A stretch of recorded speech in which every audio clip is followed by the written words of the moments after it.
교회 부흥사경의 둘째 날 저녁 집회를 우리가 갖게 되었습니다. 오늘은 평상시와 다른 특별 집회로 진행이 되겠습니다. 바로 찬양과 간증 집회입니다.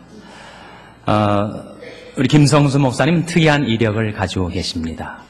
어제 또 오늘 새벽에 말씀을 들으시면서 강력한 메시지에 도전을 받으신 분들이 많이 계실 거예요. 그 메시지와 더불어 우리 김 목사님은 찬양의 사람입니다. 1988년도 KBS가 주최한 대학가요제에서 대상을 수상하신 바가 있습니다. 그래서 오늘 찬양과 간증으로 하나님께 영광 돌리고 우리에게 은혜를 끼치려 하실 때 하나님께서 성령으로 우리 김 목사님 붙들어 주시고 사용하여 주셔서 우리에게 풍성한 은혜를 베풀어 주시기를 주님의 이름으로 축원합니다. 이제 김 목사님 나오실 때 여러분 큰 박수로 환영해 주시기 바랍니다.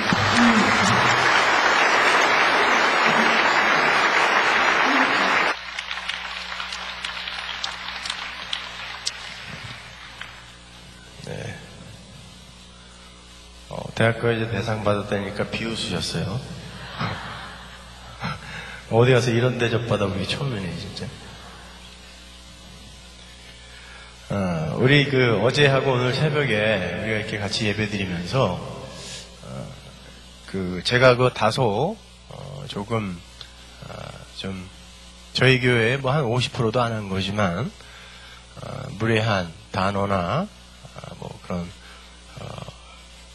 언사가 있었다면은 어르신들이 널리 용서해 주시고, 이제 뭐 내일 예배 한 번이면 저는 가니까, 크게 개의치 마세요. 좋은 목사님 여러 계시니까, 하여튼 널리 용서를 구하고 양해를 구하고요. 그 예배라는 건요, 제가 어제도 말씀드렸나요? 인클루지오 구조라는 게 성경에 있다 그랬죠? 양쪽에 샌드위치 빵을 대고, 그 가운데에 속을 넣어서 속을 강화하거나 아니면 양쪽에 샌드위치를 설명해주는 그러한 샌드위치 기법이라 그래요. 히브리 문학의 아주 대표적인 기법인데, 그래서 창세기 1장 1절과 2장 4절 그 사이를 보면은 태초에 하나님이 천지를 창조하셨다라는 말이 샌드위치로 딱 빵으로 놓여 있고 그 가운데 샌드위치 속이 들어간 거라 그랬죠. 근데 그게 하나님이 천지를 창조하신 이유가 뭐냐가 그 안에 들어갈 거 아닙니까? 그렇죠? 근데 그 내용이 뭐였냐면은 창세기에 첫 창조가 들어가 있었잖아요. 근데 그 마지막에 어떤 내용이 있냐면은 안식에 대한, 사바스에 대한 설명이 나와 있고, 그리고 그 전에는 뭐가 어떤 명령이 떨어지냐면, 인간들아 너희들이 이 만물을 다스리고 정복해서 나에게 데리고 와라 라고 말씀하셨어요. 그걸 안식이라 그런다 그랬죠. 사바스는 하나님께서 제자리에, 당신의 자리에 앉으시고 피조물은 피조물의 자리에 내려가서 피조물은 피조물의 역할을 다하고 하나님은 하나님의 역할을 하시는 그 상태가 안식이에요.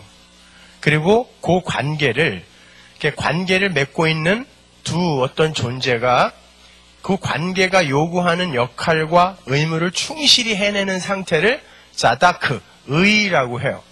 근데 그 역할을 충실히 못 해낼 때 그걸 불의라고 하죠. 그게 타락입니다. 그게 죄예요. 그러니까 그 의로운 상태로 우리를 끌어들이는 걸 구원이라고 하는데, 그 안에 그 내용이 뭐냐면은 하나님께서 우리를, 인간들을 부르시고 당신의 백성을 부르시고 당신의 백성들, 불림을 당한 당신의 그 백성들이, 아이고, 하나님, 어떻게 우리를 이렇게 불러주셨나요?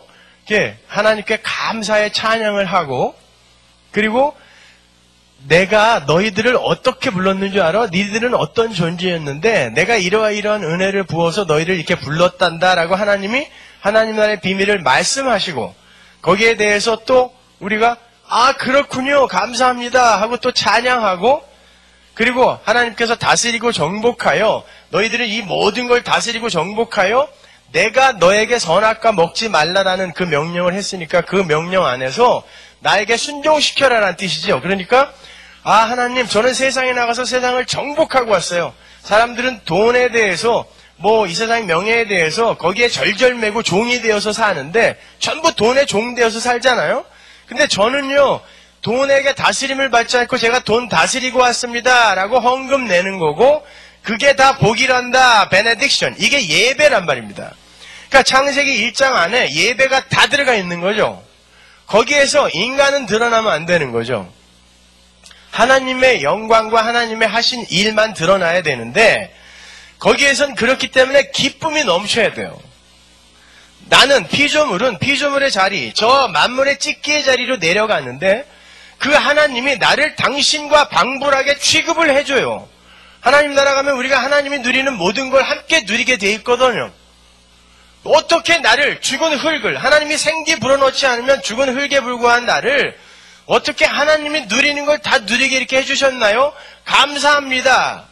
이런 찬양과 기쁨이 막 터져 나와야 되는 게 이 예배거든요. 그런데 전부 앉아가지고 황공무지로소이다 하고 그냥 앉아있는 거죠. 여러분의 자녀가 늘 와갖고 아바마마 성은이 만극하여이다. 오늘 저에게 200불이라는 돈이 필요한데 아버님 혹시 가능하시면 저에게 윤허를 베푸셔서 이런 식으로 얘기하면 여러분 기분 좋겠습니까? 아빠 나 돈 필요한데 돈 줘. 여러분 우리는요 유교 이 사상에 푹 젖어서 살아서 그런지 몰라도 그러니까 예의라는 것 그 안에서도 나의 가치를 챙기려고 하는 습관이 있어요. 내가 상대방에게 이렇게 보이면 저 사람이 나를 어떻게 볼까라는 것을 먼저 챙기면서 예의를 갖추니까 이건 전부 쇼가 되는 거예요. 그러니까 예배당에만 오면은 그냥 여기서 사람들한테 이렇게 잘못 보이면은 나는 믿음도 없는 사람이고 또 하나님에게 복도 못 받은 사람이고 이렇게 취급을 받을까봐 여기 오면은 전부 어려운 티를 안 내고 전부 성경책은 심장 옆에다가 꽂고 나는 이 정도야를 보여주는 무슨 전시장 같아요.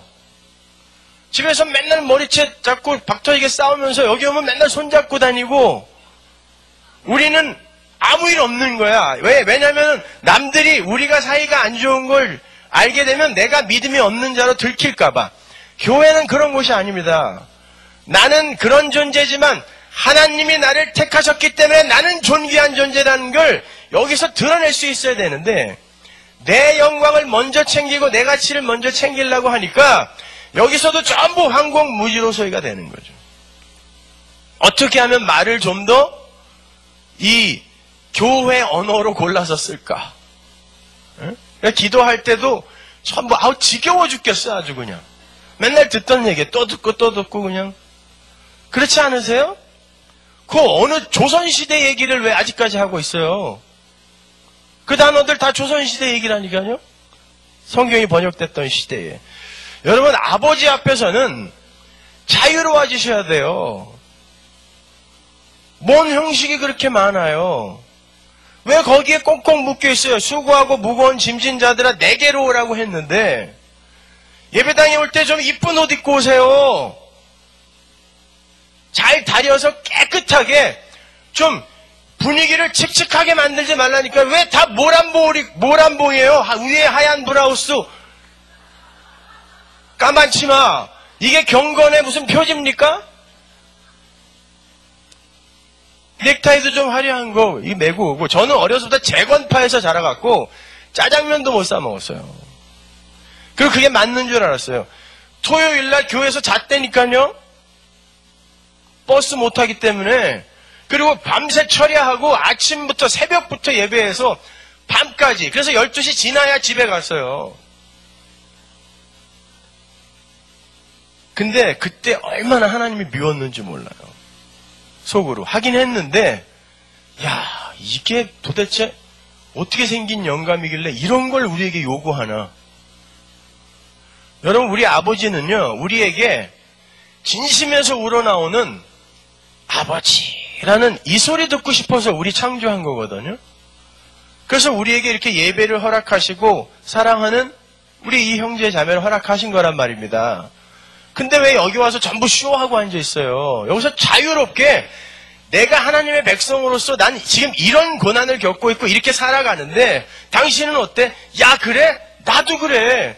뭐 이렇게 서로서로 힘을 얻어야 되는데 전부 연극들 하고 있으니까 나가면서 다들 우중충하게 저 사람들은 다 저렇게 복받고 행복한데 왜 나만 이 모양이야? 이러고 가는 거예요, 다. 근데 결국 보면 전부 연극하고 있는 거예요. 남들한테 그냥 어떻게 하면은 신앙 좋은 사람으로 보일까? 이건 신앙 아닙니다, 여러분. 그러니까 여러분이 꽁꽁 얼어있는 그 몸을 릴렉스하게 푸세요. 푸시고 그 사랑하는 아버지 앞에서 아기들이 어떻게 재롱 떨든가요? 뭐 형식 갖춰가지고 또 이렇게 앉아가지고 절하고. 아니, 나는 우리 이 교회 예배들을 보면 하나님이 꼭 맞절을 해야 될 것 같아, 이렇게. 에? 아이고, 야, 어떻게 또 이렇게. 에? 아니에요? 하나님이 맞절을 해야 될 것 같아. 아버지라니까요. 여러분이 그분을 아버지로 진짜 믿으세요? 우리 육신의 아버지보다 억만 배 더 큰 사랑으로 나를 사랑하는 그 아버지 앞에서 여러분을 그냥 드러내셔야 돼요.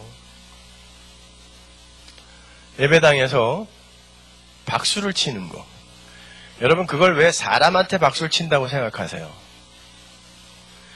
여러분, 하나님이 율법 전체를 주 너의 하나님을 목숨 걸고 사랑하고 그 다음은 이것이니 둘째는 이것이니 네 이웃을 내 몸처럼 사랑하라 그랬죠. 그건 첫째 둘째가 아니라 두 번째 네 이웃을 내 몸과 같이 사랑하라도 첫째와 똑같은 것이니 라는 뜻이에요. 그렇다면 성가대가 찬양을 잘했어요. 우리들 대표하여 우리들의 이 찬양을 담아서 해준 거잖아요. 근데 시간을 그만큼 많이 손해보고 열심히 노력해서 했으면 야, 저 찬양에 내 마음이 들어가 있으니까 일단 하나님 맞아요. 저도 그렇습니다. 와, 당신들 내가 그렇게 못하는 걸 어떻게 그렇게 시간을 내서 수고를 해줬어. 수고했어요. 고맙습니다라고 형제를 사랑하는 박수 외치면 안 됩니까? 왜 장로들의 유전과 전통에 아직까지 묶여 있어요? 그건 2000년 전에 바리새인들 깨면서 예수님이 깨버린 거 아닙니까? 근데 이거 치면 되나 안 되나? 이쪽에서 한 번 치면 두 번 치다가 누가 째려보면은 얼렁. 왜 신앙을 그렇게 갖고 있습니까, 여러분? 박수를 치시려면 치시고 소리를 내시려면 내세요. 그냥 옛날 우리 아버지들 생각하고 또 밥 먹을 때 쩝쩝대면 죽인다? 맨날 이 소리만 기억에 남아갖고 예배 드릴 때 그냥 찍소리도 안 하고 그냥 가만히 있어야 경건한 걸로 착각하는 거죠. 아니에요. 여러분, 여기는 그냥 성전이 아니라 예배당이라니까요. 성전은 누구? 고린도전서에 나오죠. 나! 니들이 성령이 구하는 성전인 줄 모르냐? 그래. 내가 성전이란 말이에요. 그리고 여기는 그냥 벽돌 집인 거예요. 그러니까 여기를 경건하게 만들려고 하지 말고 내가 성전으로 지어져 가는 게 신앙생활이란 말입니다. 그러니까 여기에서 뭐 쇼하려고 하지 마시고 여기는 성전인 천하보다 귀한 성전들이 모여서 하나님과 교감하는 곳이란 말입니다. 그러니까 그들과 하나님과의 사이에 대화와 기쁨과 찬양이 터져버려야 되는 곳인데 주눅 들어갖고 그냥 가만히 누가 때려요? 아니란 말입니다, 여러분. 그런 거에서 벗어나셔야 돼요. 그러니까 지금부터 여러분은 박수와 환호를 동시에 내셔야 되는데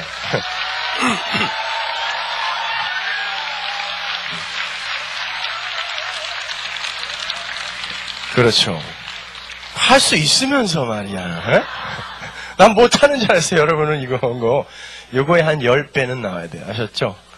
찬양이 한 곡 끝날 때마다 뭐 소리를 지르는데 뭐 소리 지를 게 없으면 뭐 할렐루야 뭐 아멘 괜찮아요.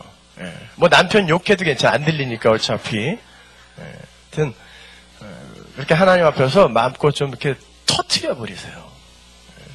그 꽁꽁 이렇게 싸들고 있으니까 괜히 그냥 자기가 스트레스 받으니까 이걸 어떻게 하면 터트릴까 이게 예배 시간에 그 기쁨과 그 행복과 그런 안식을 하나님 앞에서 그냥 마음껏 누리세요. 웨스트민스터 신앙고백 소요리문답 1번 질문이 뭐예요? 인생의 목적은 하나님을 영원토록 영화롭게 하고 그분을 즐기는 거예요. 누리는 것입니다. 어떻게 누려요? 여러분에게 허락하신 그 구원을 꼭 붙들고 영생 붙들고 우리 아버지 좋아 죽겠어요. 그게 누리는 거예요. 제가 첫 곡 찬양 드리고 한번 보겠습니다. 장로님 거기 1번 틀어주세요.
네.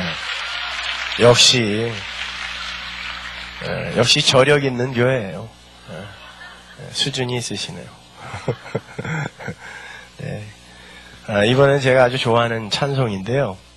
우리 권사님들한테 제가 들려드리도록 하겠습니다. 그 2번 틀어주세요.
벌써부터 뭐 앵콜 안 하셔도 돼요. 그럼 마지막에 가르쳐 드릴게요. 마지막에 제가 이거 오늘 마지막 곡입니다. 이럴 때 아쉬운 탄식의 소리와 함께 그 곡이 끝나면 앵콜 하시면 되는 거예요. 지금 뭐 이 시작인데 벌써 앵콜 하시면 워낙 이런 걸 안 보셔가지고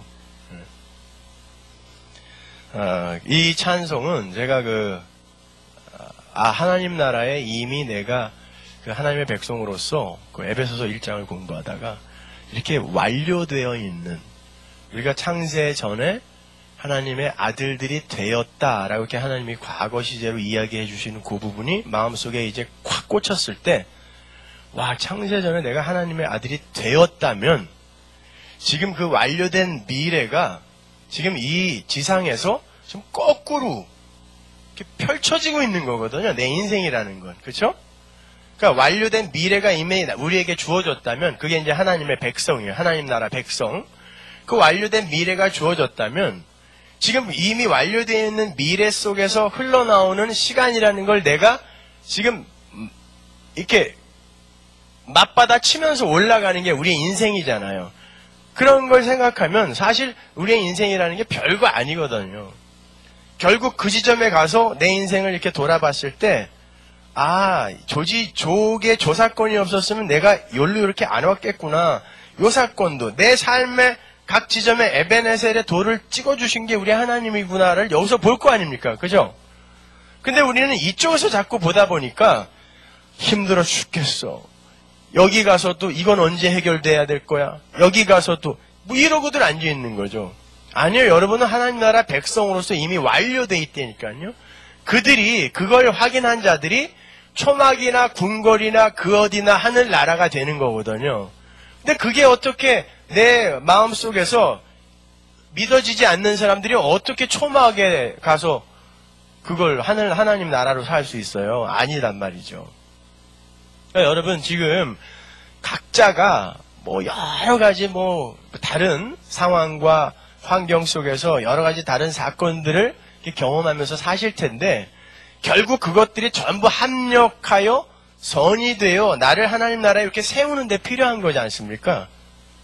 여러분 혹시 그런 말 아세요? 고통 총량의 법칙이라고? 제가 만든 거거든요. 경북대 그 김두수 교수인가요?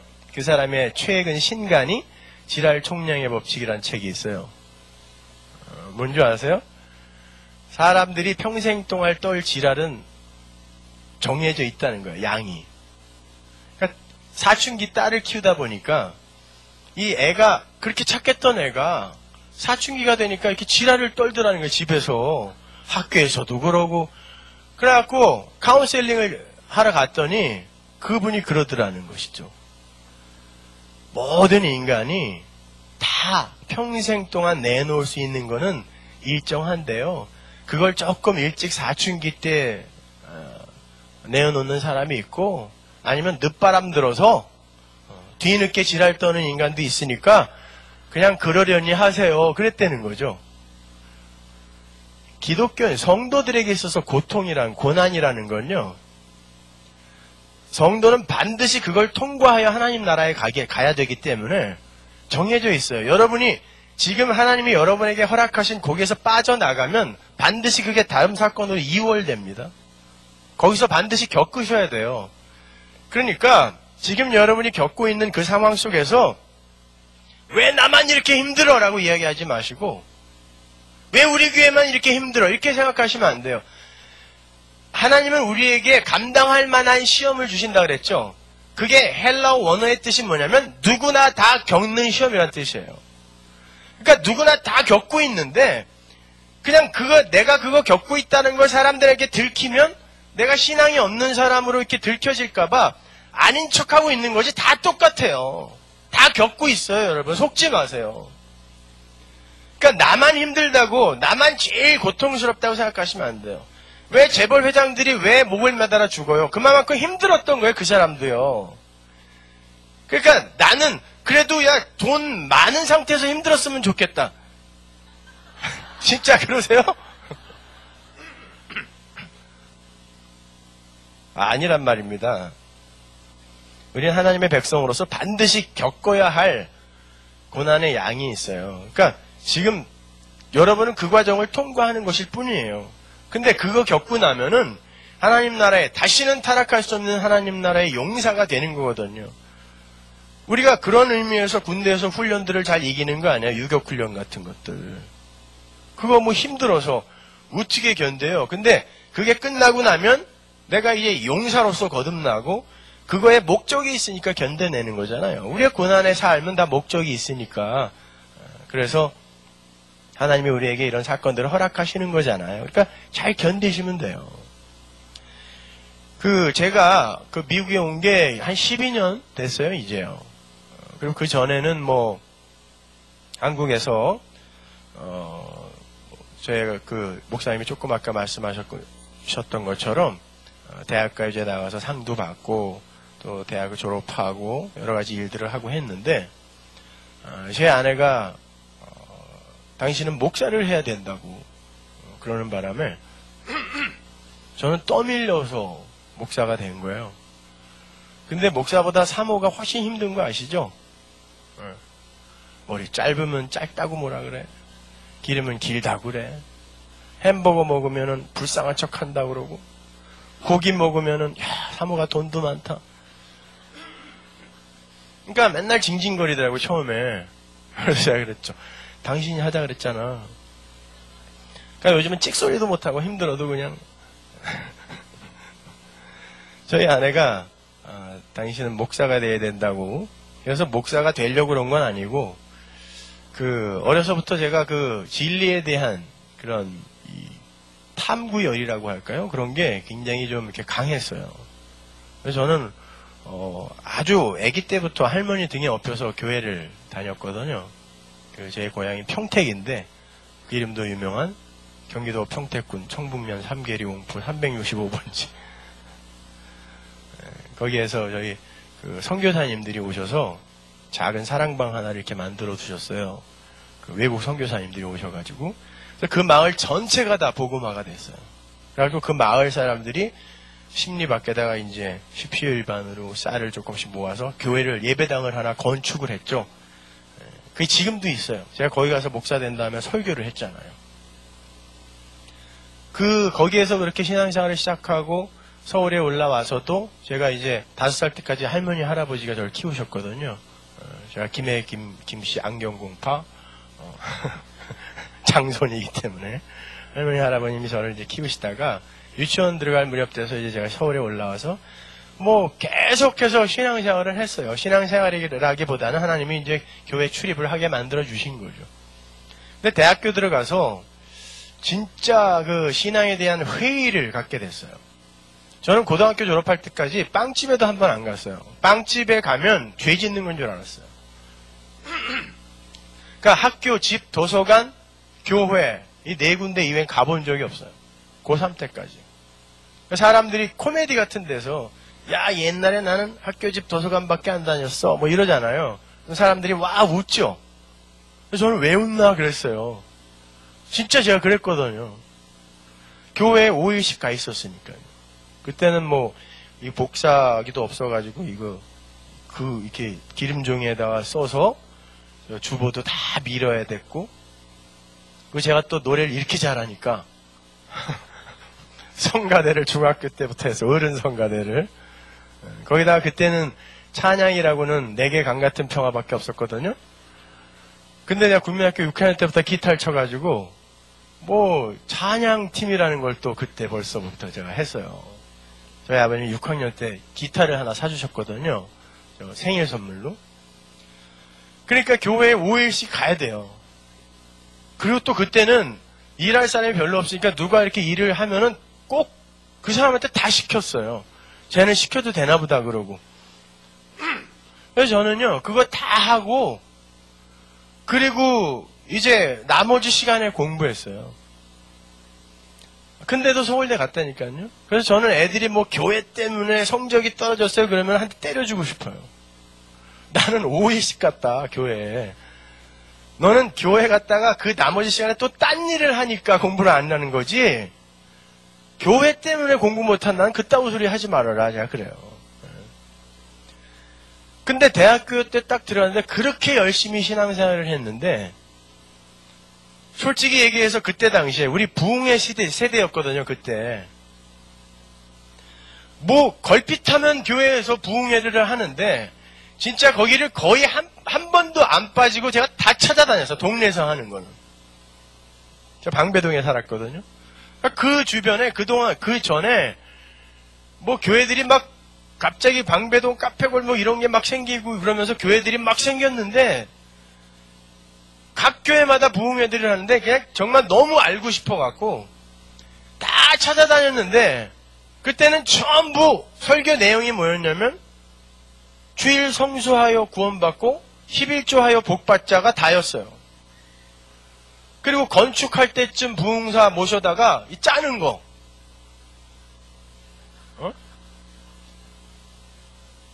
하나님은 이런 새방에서 사시는데 당신들은 그렇게 화려한 아파트에서 사는 게 말이 되냐 그러면서 눈물까지 글썽이면서 그럼 그 불쌍한 사람들이 그냥 저 아파트 팔아갖고 내고 그런 것만 봐왔기 때문에 그냥 그러면 천국 가는 줄 알았는데 대학교 들어가서 생각을 좀 깊이 해보다 보니까 그러면 다른 종교하고 기독교가 다른 게 뭐냐라는 고민에 빠지기 시작했죠.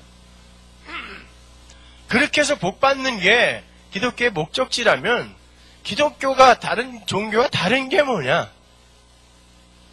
그래서 제가 그때 당시에도 벌써 이제 제가 남서울교 출신인데 거기에 정말 한 주도 안 빠지고 그리고 온갖 성경 공부는 다 참석했는데도 불구하고 나머지 시간에는 다른 종교들을 이제 두루두루 찾아서 섭렵하면서 공부하기 시작했죠.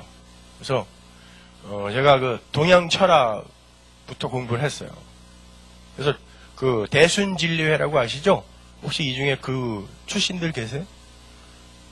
거기에 좀 교리집을 만드는데 제가 상당히 많은 기여를 했던 사람이에요.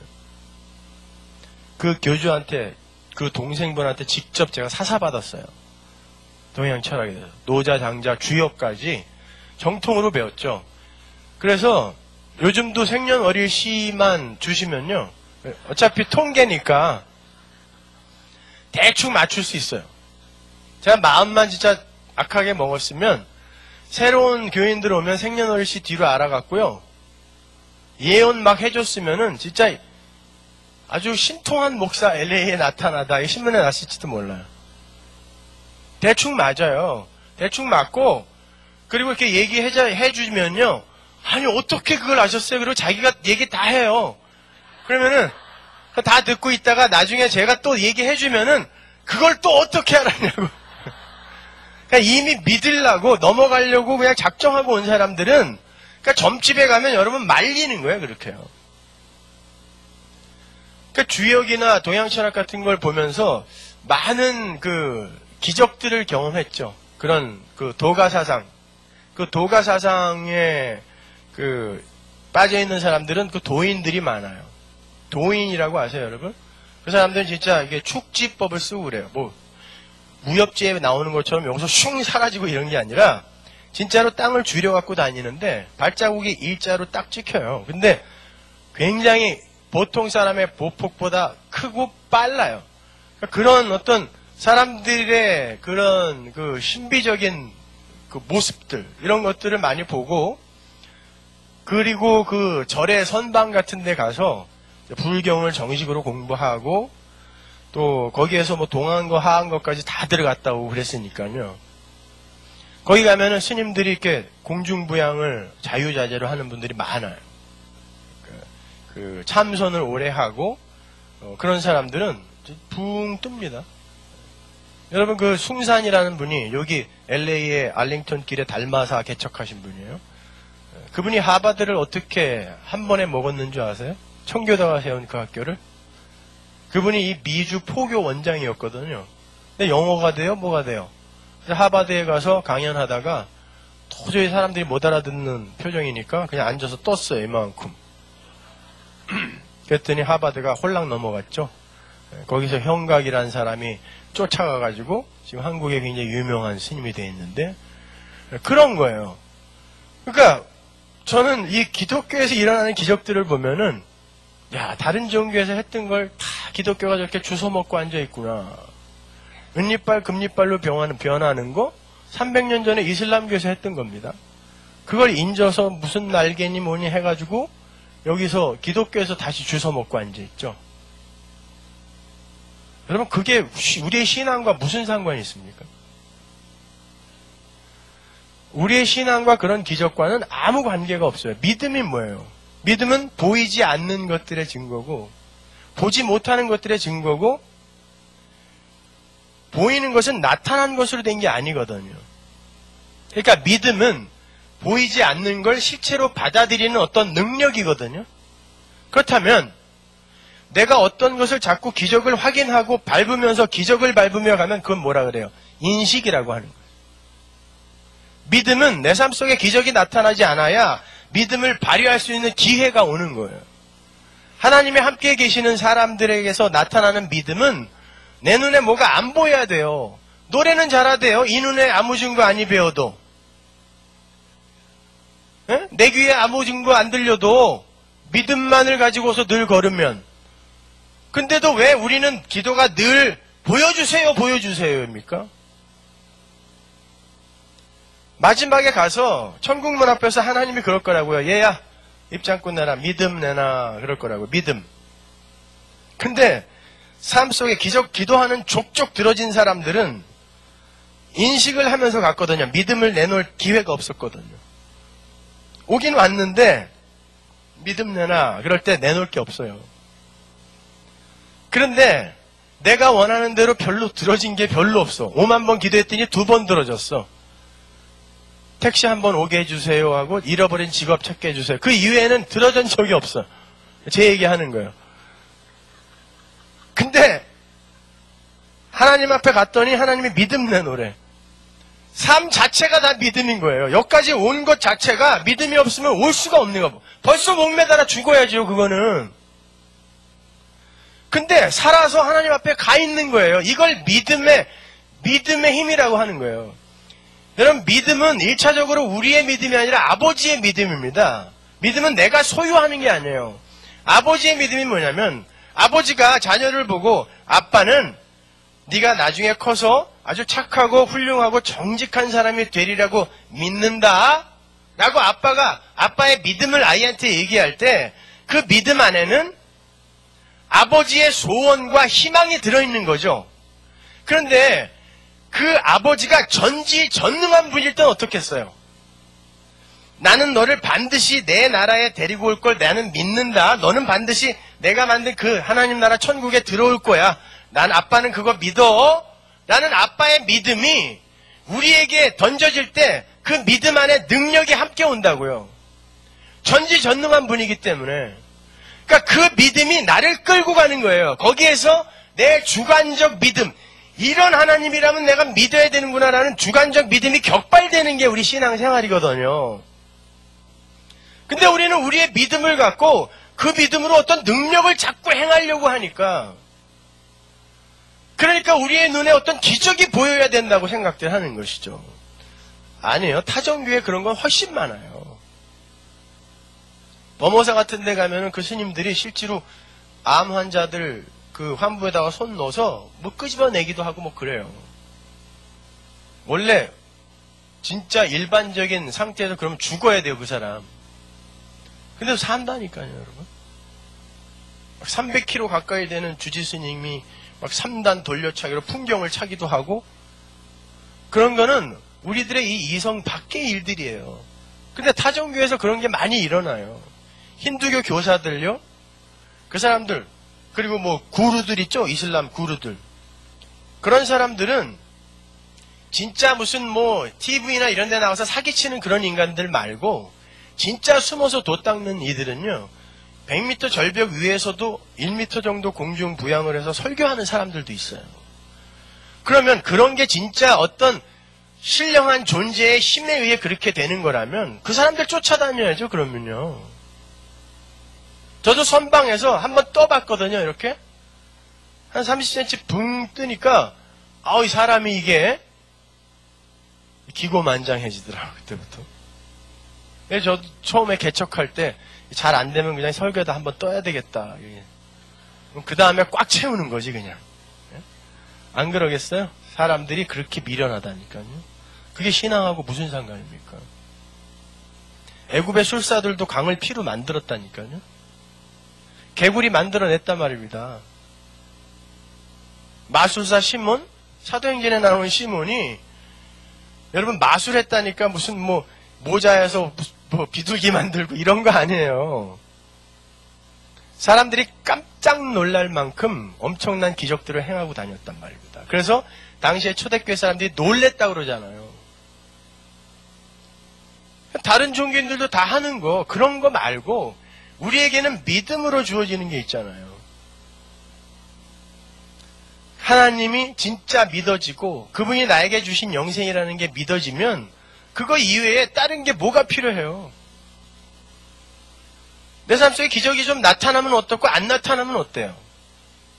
이미 결정되고 확보된 나의 미래가 있는데 이게 확실하지 않으니까 자꾸 뭔가를 보여달라는 거죠. 그럼 그건 뭐냐면 난 믿음 없어요 라고 자기가 고백하는 거나 마찬가지예요. 믿음이 없으니까 보는 거라도 봐야 나는 안심이 되겠다는 거 아닙니까? 근데 그걸 영성이라고 쳐주는 게 오늘날 교회라니까요. 이런 미련할 때가 있습니까? 그렇게 헤매다가 나중에는 어디까지 갔냐면 제가 UFO까지 쫓아다녔어요. 외계인이 있다는 걸 증명해보고 싶었어요. 그래서 성경 전체를 한번 뒤집어 엎어보려고. 그래갖고 실제로 워커힐 상공에서 83년도에 하나 찍었어요. 그때 지금 안기부에 들어가 있는 우리 같이 공부했던 친구들이 대학 동기들이 있었거든요. 그 친구들하고 같이 앉아서 동양 철학을 공부하면서 이제 앉아서 우리는 우주의 기를 봤거든요.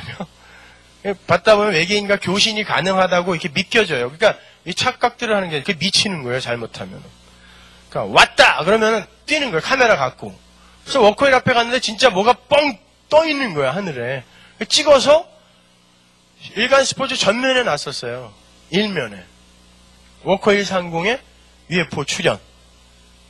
나중에 알고 보니까 주변 군부대의 조명탄이 밝혀졌다 그래갖고 개망신 당했는데.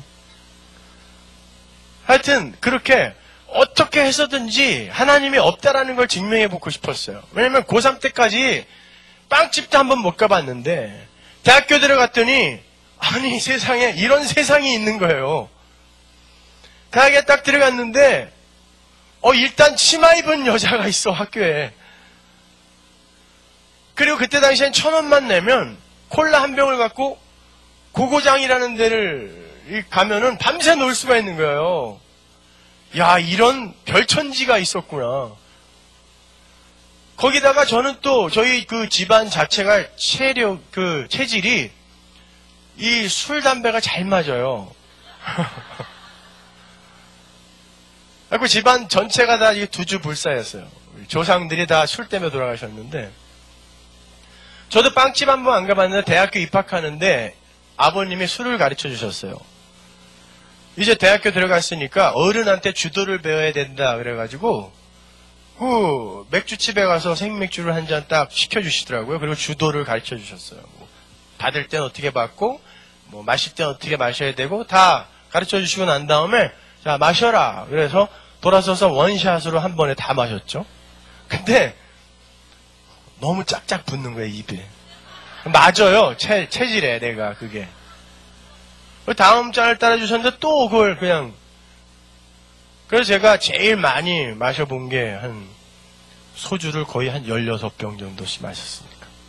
근데도 집에 친구들 다 데려다 주고 이렇게 그리고 집에 가고 거기다 학교에서 친구들이 이렇게 담배도 가르쳐 주는데 왜냐면 또 서울대학교 애들은 다 학교에서 지네 학교에서 1등 했다 하고 온 애들이라 지기 싫어하잖아요. 근데 담배 안 피는 사람은 남자 취급도 안 하고 그러더라고요. 그래서 나도 줘봐. 그래가지고 가르쳐 주더라고요. 빨아서 쭉 넘기라고. 그럼 보통 기침이 난다는데 저는 기침이 안 났어요. 쑥 넘어가 그냥. 근데 교회를 다니고 있는 입장에서 그리스도인의 입장에서 그런 것들이 너무 불편한 거예요. 좋은데. 그러니까 하나님만 없으면 참 편하게 살 수 있을 것 같더라고요, 제가.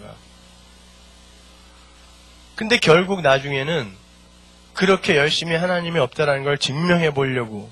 그때 제가 그 청년부 회장이었거든요. 그때 권사님들이 전부 저런 청년이 세상에 오늘날에도 존재하다니.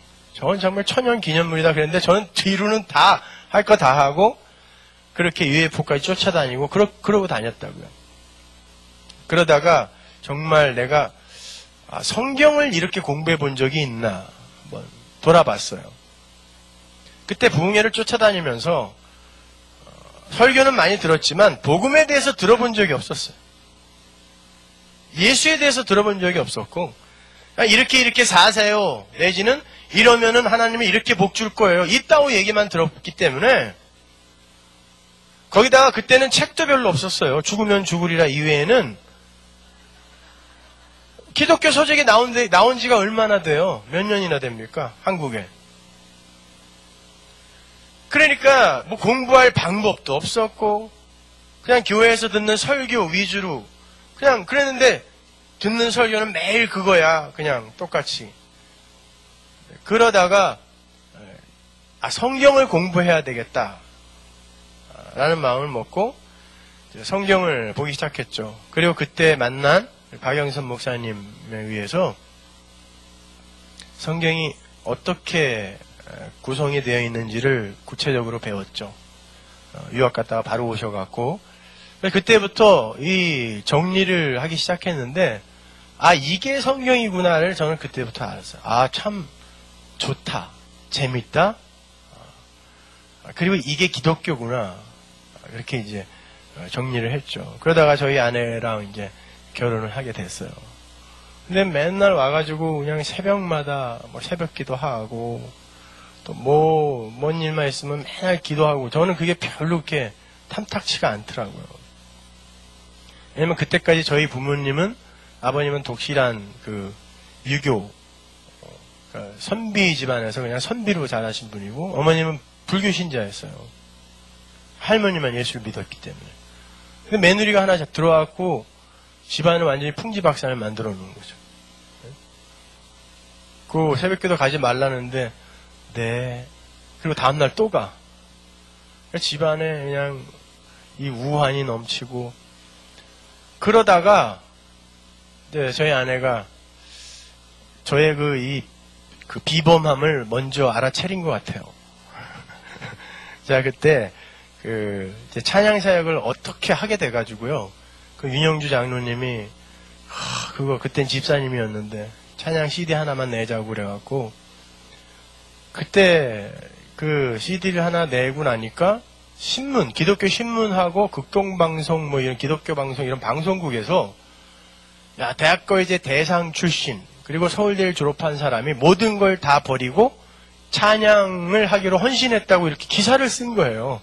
나는 인터뷰 한 적도 없는데 자기들이 이렇게 써놓으니까 5만 군데에서 다 집회 초청이 오는 거죠. 그러니까 미션 스쿨에서 와서 간증해달라고 그래, 찬양해달라고 그래, 각 교회 청년부에서 와달라고 그래. 그러니까 이거는 어떻게 본의 아니게 밀려서 집회를 다니게 됐어요. 근데 제 아내가 그걸 보더니 은혜를 받은 거죠. 당신은 사역자가 돼야 된다. 그 미국에 왔는데 200불 갖고 왔어요. 미국에. 그리고 또 애는 많이 나왔고 아들 셋 있거든요. 제가. 그때 다 애기였어요. 그냥. 엉금엉금 기어다니는 애기. 그 애기들 데리고 미국에 와서 200불 갖고 왔는데 우리 후배가 그때 당시에 시민 아파트를 어떻게 하나 얻어줘가지고 거기에 들어가서 그 시민 아파트에서 살면서 신학교 들어가갖고 일단 장학금을 받아야 되니까 죽도록 커피 터지게 공부해서 차도 없으니까 자전거 타고 그냥 지금도 제가 이 하체가 좋은 게 자전거를 7년을 타고 신학교를 다니고 그랬기 때문에 그리고 진짜 죽도록 고생했죠. 전도사로 일하면서 그때 월급이 500불이었는데 500불 갖고는 렌트비도 안 됐어요. 사실은요. 이 부교육자들 월급 좀 많이 주세요. 아니 전도사는 사람도 아니에요? 500불 갖고 5이 어떻게 살아요? 근데 그 월급 갖고 하나님이 살게 해주셨어요. 정말 그때는 먹을 게 없어서 이 풍요의 땅 미국에서 정말 쌀죽도 아니고 끓여서 5이서 일주일씩 나눠 먹고 그랬다고요. 제 아내는 제가 거의 7년 동안 신발 딱 한 켤레 사준 것 같아요. 나중에 보니까 그것도 어떤 신발이었냐면 굽이 좀 고무로 돼갖고 높은 거 간호사들이 많이 신는 거 있죠, 그거. 편안한 신발.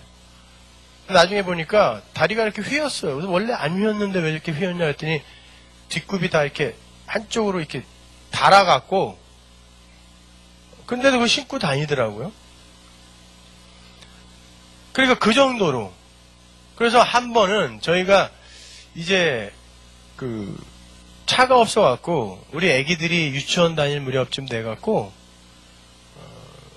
큰 아이가 유치원 갈 때쯤 되는데 차도 없고 뭐 그러니까 제 아내가 걸어서 애 하나 업고 걸리고 하나는 스톨로 태우고 해갖고 걸어서 1시간을 가면 공립 유치원 가야 되니까 데려다주고 집에 그냥 또 걸어와야 돼요. 그럼 1시간이야. 그럼 조금 있다 또 데리러 갈 시간이야. 그럼 또 걸어가. 그럼 또 4시서 다시 또 걸어오는 거예요. 근데 비가 그냥 억수같이 계속 연일 쏟아지던 그때에 그렇게 아내가 이제 애들을 데리고 왔다 갔다 하다가 전체가 다 폐렴이 걸렸어요. 집안 식구들이.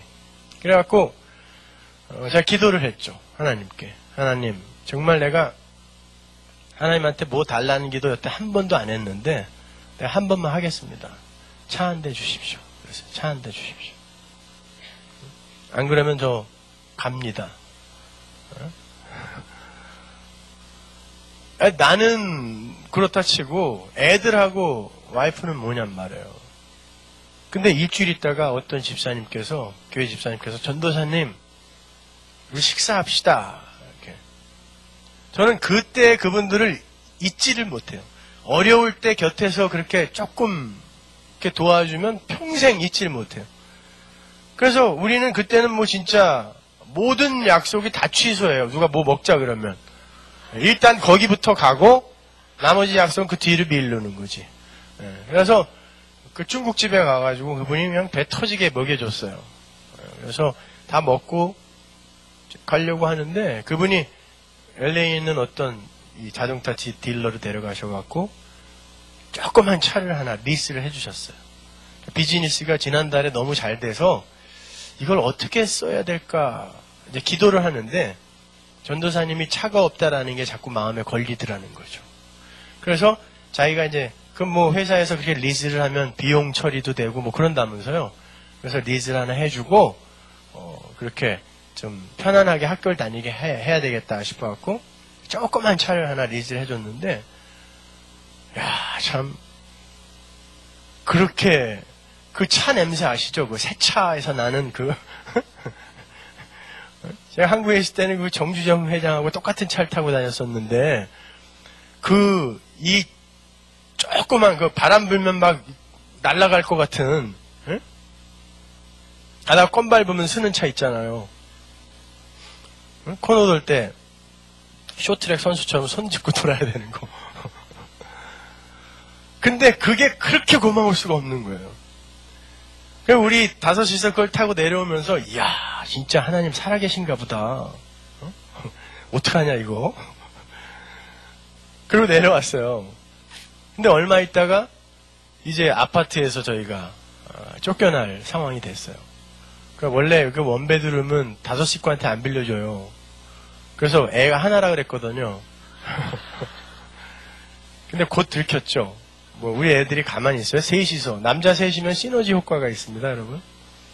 그 아파트 단지 전체의 벽을 다 회색으로 만들었죠. 우리 애들이 셋이서. 그리고 부엌 바닥에 있는 타일까지도 어떻게 뜯는지 모르겠지만 그걸 다 뜯었어요, 우리 아이들이. 장하다. 어? 근데 마침 저희가 렌트비가 계속 밀린 거죠. 밀려갖고 이제 쫓겨날 판이에요. 매니저는 잘 됐다. 저것들 빨리 내보내야 됐다. 그때 바로 그 다음날 이제 우리 나야 될 그때에 또 어떤 다른 집사님께서 밥을 먹자 그래요. 우리 또 나가요. 그러면. 내일 쫓겨날지라도 우리는 오늘 먹는다. 나가가지고 이제 밥을 먹고 제 아내가 운전을 하고 제 옆에 앉아 있는데 그 집사님이 창문을 똑똑 뚫기더니 봉투를 하나 쏙 던지고 갔어요. 그게 뭐였냐면 그분이 그 전달에 금은방 하시던 분이었는데 장사가 너무 잘 돼갖고 하나님 이 나머지를 어떻게 써야 될까요? 기도를 했는데 그 나머지 부분을 저를 갖다 주라고 그런 마음을 주셨다는 거죠. 그래갖고 우리가 봉투를 열어보니까 우리가 누구한테 얘기한 적도 없는데 딱 내일 내야 될 아파트 렌트비였어요. 그게.